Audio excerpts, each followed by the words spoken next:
खबरां टीवी देख रहे हो तुसी ते मैं हाँ सुखवीर सिंह। इस वेले दी वड्डी खबर पंजाब दी सियासत दे नाल जुड़ी हुई, पंजाब दी राजनीति दे नाल जुड़ी हुई आ रही है कि अनिल जोशी जिन्हां नूं कि बीजेपी दे वल्लों 6 साल दे लई पार्टी दे विचों बाहर कढ दिता गया क्योंकि वो अपनी सरकार नूं किसान अंदोलन ते लैके अपनी सरकार दे उपर सवाल चुकदे सी, अपनी ही सरकार नूं खेती कानून रद्द करन दी मंग करदे सी अते नाल ही उन्हां दे वल्लों लगातार इह गल कही जांदी सी कि जेकर खेती कानून रद्द ना कीते गए तां 2022 ਦੀਆਂ विधान सभा चोणां दे विच इस दा खमियाजा पंजाब भाजपा नूं भुगतना पै सकदा। ਤਾਂ ਹੁਣ ਅਨਿਲ ਜੋਸ਼ੀ ਦੇ ਵੱਲੋਂ ਜਿਨ੍ਹਾਂ ਨੂੰ ਕਿ ਬੀਜੇਪੀ ਦੇ ਵਿੱਚੋਂ ਬਾਹਰ ਕੱਢ ਦਿੱਤਾ ਗਿਆ, ਉਹਨਾਂ ਦੇ ਵੱਲੋਂ ਸ਼੍ਰੋਮਣੀ ਅਕਾਲੀ ਦਲ ਦੇ ਵਿੱਚ ਸ਼ਾਮਲ ਹੋਣ ਦੀ ਇੱਛਾ ਜਿਹੜੀ ਹੈ ਪ੍ਰਗਟਾਈ ਗਈ ਹੈ। ਤਾਂ ਵੱਡੀ ਖਬਰ ਇਸ ਸਮੇਂ ਤੁਹਾਨੂੰ ਦੱਸ ਰਹੇ ਹਾਂ ਕਿ ਅਨਿਲ ਜੋਸ਼ੀ ਜਿਨ੍ਹਾਂ ਨੂੰ ਕਿ ਪਾਰਟੀ ਦੇ ਵਿੱਚ ਆਪਣੀ ਸਰਕਾਰ ਦੇ ਉੱਪਰ ਸਵਾਲ ਚੁੱਕਣ ਨੂੰ ਲੈ ਕੇ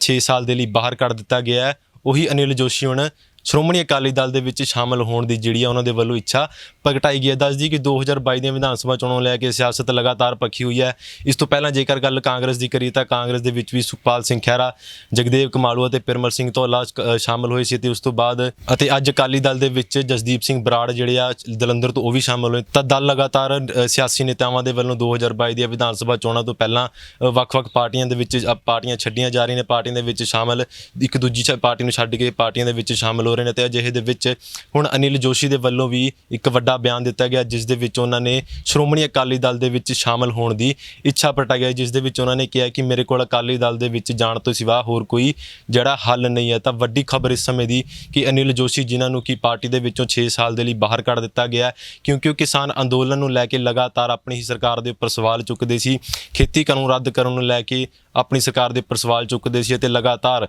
ਉਹ ਬਿਆਨ ਦਿੰਦੇ ਸੀ ਕਿ ਜੇਕਰ ਖੇਤੀ ਕਾਨੂੰਨ ਰੱਦ ਨਾ ਹੋਏ ਤਾਂ ਇਸ ਦਾ ਖਮਿਆਜਾ ਪੰਜਾਬ ਭਾਜਪਾ ਨੂੰ 2022 ਦੀਆਂ ਵਿਧਾਨ ਸਭਾ ਚੋਣਾਂ ਦੇ ਵਿੱਚ ਭੁਗਤਣਾ ਪੈ ਸਕਦਾ। ਦੂਜੇ ਪਾਸੇ ਜੇਕਰ ਗੱਲ ਸ਼੍ਰੋਮਣੀ ਅਕਾਲੀ ਦਲ ਦੀ ਕਰੀਏ ਤਾਂ 2017 ਦੇ ਵਿੱਚ ਜਦੋਂ ਸਰਕਾਰ ਬਣੀ ਸੀ ਤਾਂ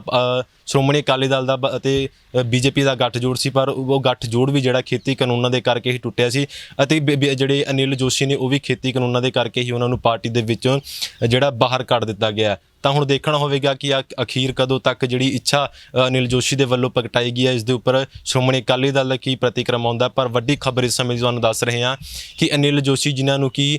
ਪਾਰਟੀ ਵਿਰੋਧੀ ਗਤੀਵਿਧੀਆਂ ਦੇ ਕਾਰਨ ਪਾਰਟੀ ਦੇ ਵਿੱਚੋਂ 6 ਸਾਲ ਦੇ ਲਈ ਬਾਹਰ ਕੱਢ ਦਿੱਤਾ ਗਿਆ, ਪਹਿਲਾਂ ਉਹਨਾਂ ਨੂੰ ਕਿਸਾਨ ਅੰਦੋਲਨ ਲੈ ਕੇ ਜਿਹੜੀ ਉਹ ਆਵਾਜ਼ ਚੁੱਕਦੇ ਸੀ ਆਪਣੀ ਪਾਰਟੀ ਦੇ ਉੱਪਰ, ਉਸ ਨੂੰ ਲੈ ਕੇ ਕਾਰਨ ਦੱਸੋ ਨੋਟਿਸ ਵੀ ਅਨਿਲ ਜੋਸ਼ੀ ਨੂੰ ਜਾਰੀ ਕਰ ਦਿੱਤਾ ਗਿਆ ਸੀ। ਪਰ ਉਸ ਤੋਂ ਬਾਅਦ